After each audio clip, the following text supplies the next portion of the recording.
From Golden Meadow to Mandeville, local officials raise concerns about FEMA ending a storm grant program. Ramasan reports they say those programs have been instrumental in keeping homes dry in recent storms.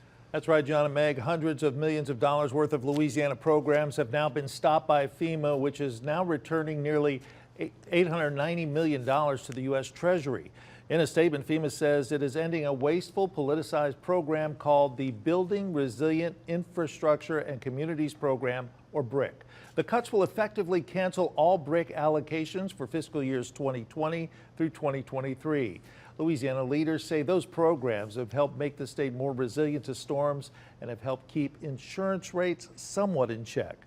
Lafourche Parish President Archie Chasson says FEMA programs have helped fund projects that have saved several hundred homes from flooding. Chasson says the cuts will effectively kill an effort to harden the power grid at Port Fourchon. And the Greater Lafourche Port Commission had an application for about $25 million to do some grid hardening around the port to help them be more resilient in the face of a hurricane and get them back up and running quick. If they stop home elevations, then what it's going to do is premiums are going to drive up. But to suggest that BRIC funds that allow us to be resilient, to build back, to fortify our levees, to make sure that we're protecting and learning from past storms, to take those resources away makes no sense.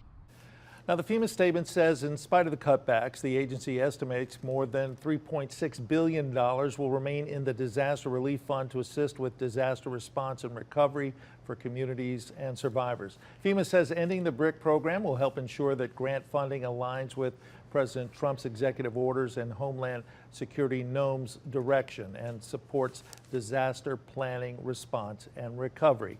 Senator Bill Cassidy put out a statement saying the FEMA program is now being cut work, saying we need more of this type of funding and not less.